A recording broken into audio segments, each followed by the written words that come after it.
बच्चों 4 जनवरी 1643 इंग्लिस्तान के शहर लंकाशायर में एक गरीब किसान के घर एक कमजोर और बीमार बच्चा पैदा हुआ। पैदाइश से 3 महीने कबल ही इसका बाप फौत हो चुका था। इसके बाप का नाम आइजैक न्यूटन था। जब न्यूटन पैदा हुआ तो उसकी मां ने अपने मरहूम शौहर की याद में नौमौलूद बच्चे का नाम भी आइजैक न्यूटन रखा। जब न्यूटन 3 बरस का हुआ तो उसकी मां ने दूसरी शादी कर ली। न्यूटन का सुतीला बाप इसको बिल्कुल भी पसंद नहीं करता था। उस सूरत हाल को देखते हुए इसकी मां ने न्यूटन को दादा दादी के घर रहने भेज दिया और खुद अपने शौहर के साथ रहने लगी। बीमारी के बास न्यूटन काफी गसीला हो गया था, जिसकी वजह से उसका कोई दोस्त नहीं था। वो अकेला बैठकर चांद सितारों के बारे में सोचता रहता। न्यूटन खराबी सेहत की वजह से 12 बरस की उम्र में स्कूल दाखिल हुआ।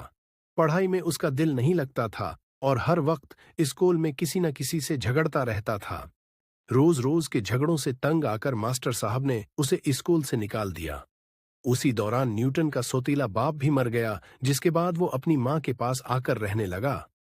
शौहर की वफात के बाद न्यूटन की मां ने घर का खर्चा चलाने के लिए न्यूटन को खेतीबाड़ी के काम पर लगा दिया।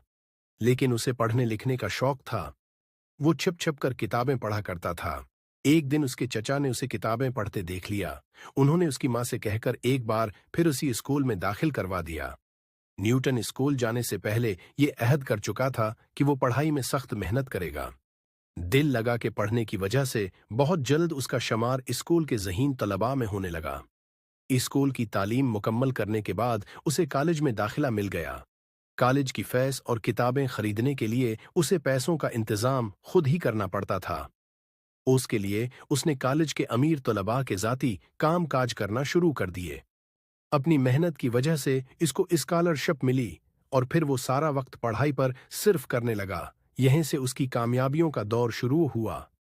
न्यूटन ने फिज़िक्स, रियाजी और इल्म नजूम के बहुत से लाइन हल मसाइल अपनी जहानत से हल कर दिए। एक रोज वो सेब के दरख्त के नीचे बैठा था कि उसके करीब सेब आकर गिरा, जिसे देखकर न्यूटन सोच में पड़ गया कि अगर ये सेब जमीन की तरफ इसी समत में गिरे और गिरता चला जाए तो तकरीबन जमीन के मरकज से होकर गुजर जाएगा। जमीन पर सेब गिरने का सबब न्यूटन ने कशिश सिकल बताया और यूं कशिश नकल का नजरिया ईजाद हुआ। कुछ उर्से बाद उसको सर आइजैक न्यूटन का खिताब दिया गया। इस अजीम साइंसदान का कहना है कि कोई भी ऐजाद एक बड़ी सूझ के बगैर मुमकिन नहीं। न्यूटन ने हजारों ऐसी ऐजादात की जिसकी वजह से तारीख में इसका नाम हमेशा के लिए अमर हो गया। उसने रियाजी के इल्म में कुछ इजाफे भी किए। उसके बनाए हुए कवानीन को न्यूटन के कवानीन कहा जाता। हैसला ऑफ मोशन के नजरिए के नाम से कुछ कवानीन ऐसे ईजाद किए जिनका इस्तेमाल आज भी साइकिल से लेकर हवाई जहाज बनाने में किया जाता है। न्यूटन ने अपनी शहरा आफाक किताब कुदरती फलसफा के हिसाबी उसूल लिखकर साइंस की दुनिया में तहलका मचा दिया। ये किताब साइंसी तारीख की अहम तरीन किताब तस्लीम की जाती है। इस किताब में कशिश, सिकल के कानून और हरकत के कवानीन पर भी बहस की गई है।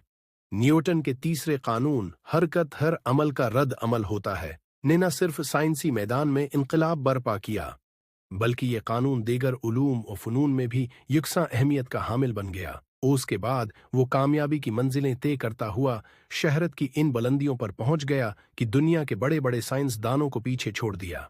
बाचो, उस कहानी से हमें ये सबक मिलता है कि अगर इंसान मेहनत करे तो वो दुनिया तस्खीर कर सकता है।